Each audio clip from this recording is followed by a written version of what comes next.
I was supposed to be alone in this home, or so I thought.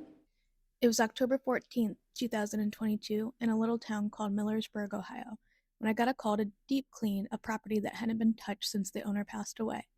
They said, just do what you can. It's been sitting a while.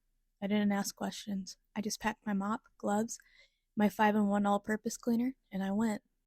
The house sat at the end of Willow Lane, quiet and sun-bleached, with vines crawling up the siding.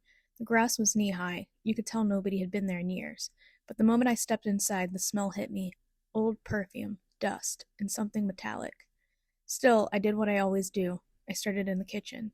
The counters were thick with grime, plates were still on the table, and even had pieces of food left in them. I wiped them down and was listening to a true crime podcast, like I always do. Then I heard it. Footsteps from upstairs. I froze. Hello? Nothing. I told myself it was just the wind and went back to scrubbing. Kind of like they do in those scary movies. But then I heard it again. Boom, boom, boom. Slow and steady.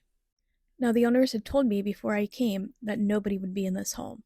So I grabbed my pepper spray and went to walk up the stairs. The hallway was lined with old family photos, all crooked, like someone had brushed past them one too many times. At the end of the hall, a door was cracked open with a light on. Inside was a spotless bedroom. The floors were gleaming, the bed made perfectly, dust nowhere to be found, which made no sense. The rest of the house hadn't been cleaned in years.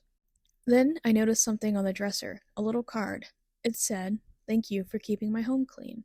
The name matched the obituary that was left on the kitchen counter downstairs. The woman had passed away in 2019. Before I could process that, I heard another noise. The broom in the corner started to move. Slow, dragging across the floor. And I ran, straight out the front door. I mean, what would any of us do in that situation?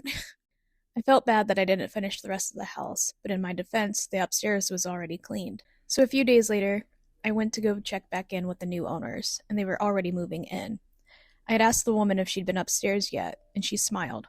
Kinda creepy. Oh yes, that's the cleanest room in the house. The old lady who lived here used to clean there every day, right up until she died in that very room.